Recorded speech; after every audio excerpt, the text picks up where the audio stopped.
So hello guys, तो कैसे हो आप सब। मेरा नाम शुभम वलेजा है। आज हम बात करने वाले हैं स्पॉम सेट सी की, जिसमें एक पेपर है हमारा रिस्क मैनेजमेंट, जो कि बहुत ही ईजी है। आज उसको थोड़ी स्ट्रेटेजी की बात करेंगे, कैसे कैसे आप उसको बहुत ही जल्दी क्लियर कर सकते हैं, और बहुत ही सिंपल स्टेप्स बताए हुए हैं। अगर उस तरीके से चलते हैं तो हम रिस्क मैनेजमेंट बहुत आसानी से पहली बारी में क्लियर कर सकते हैं और अच्छे मार्क्स के साथ कर सकते हैं। तो ऐसी कोई भी दिक्कत नहीं है इस सब्जेक्ट, इस टॉपिक, इस पर्टिकुलर चीज को क्लियर करने के लिए। कोई सिंपल सी चीज, जैसे हार्ड एंड फास्ट कोई रूल नहीं है, छोटे से ट्रिक्स हैं। अगर आप फॉलो कर लें गारंटेड आप पास ही हैं।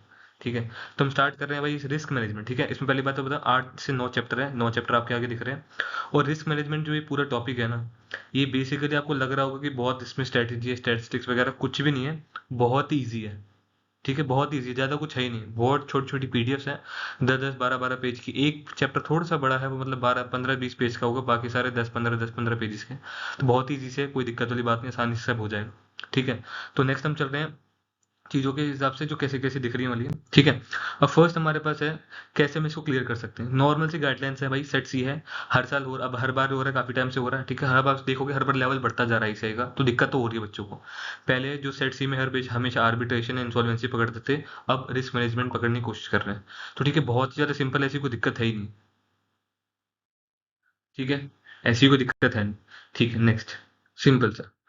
अब भाई सेट सी है, रिस्क वाले चैप्टर की बात हो रही है। ठीक है, इसमें बेसिकली एमसीक्यू तो आपका पता है सारा आना है। तो बेसिकली इसमें 80 एमसीक्यू आएंगे, और टोटल 100 मार्क्स का होगा। कोई कोई एमसीक्यू 2 2 मार्क्स के होंगे।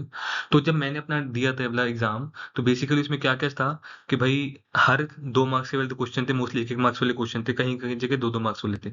ठीक है, जो 1 1 मार्क्स वाले थे वो मैंने फटाफट कर लिए थे। इसमें को हल्का सा भी रिस्क लग रहा था ना, तो मैंने वो छोड़ दिए। मतलब बुक मार्क करके, जो हमारे पास ऑप्शन आता है ICAI में जब टेस्ट देते हैं, बुक मार्क करके मैंने छोड़ दिए थे। उसमें मतलब दो लिख दिए थे अपने पास ऑप्शन। और मैंने क्या करा था, जो उन्होंने रफ शीट मिलती है ना वहाँ पे, तो मैंने जो जो क्वेश्चन प्रैक्टिकल वाले थे उन पे अलग से उनके लिख लिया था, भाई ये क्वेश्चन प्रैक्टिकल वाला, एक बार इसको दोबारा देख लूंगा। ठीक है, और दूसरी बात है, और जो भी क्वेश्चन हमें लग रहा है थोड़ा डिफिकल्ट है, नहीं हो रहा सही, तो उसमें मैं क्या करता था, बस एक क्या करता है, बुक मार्क लिख लेता था, हाँ भाई इसको दोबारा चेक करना है। हर बार सारा नहीं हो पाता मेरे से।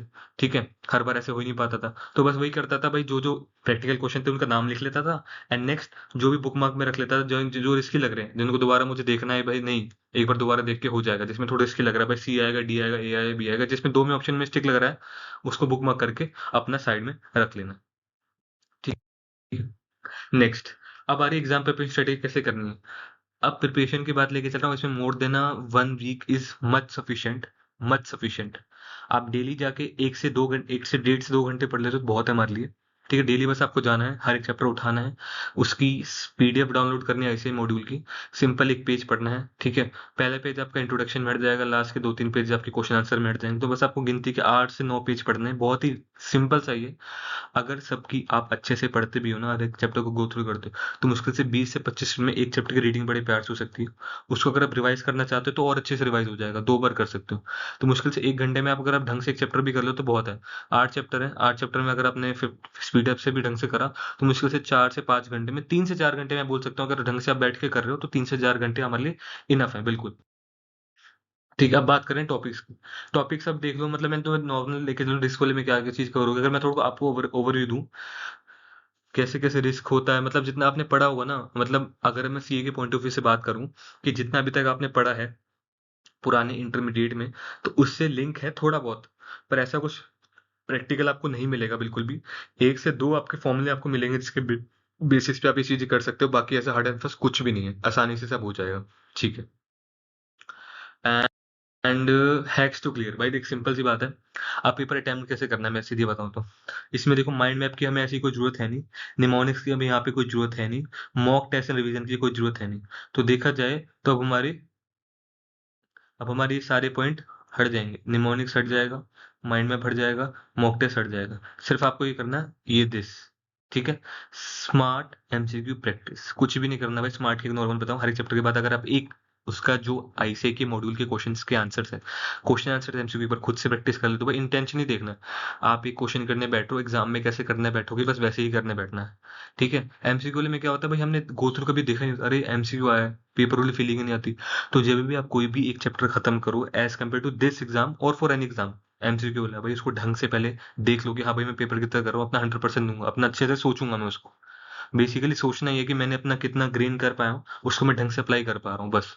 तो हर एक एमसीक्यू जो भी आप आईसीए के मॉड्यूल का क्वेश्चन आंसर बैक क्वेश्चन करोगे, तो हर एक एमसीक्यू को अच्छे से करना, लाइक पेपर में मैं कर रहा हूँ उस तरीके से करके चलना, ताकि जब आप पेपर में कोई भी एमसीक्यू करो ना, कोई दिक्कत ही ऐसी ना आए, हाँ भाई नहीं हो रहा है, नहीं हो रहा है, हो रहा है, अच्छे से उसको देखना, उसी डर से करना कि भाई नहीं हुआ तो दिक्कत हो जाएगी। ठीक है, नेक्स्ट।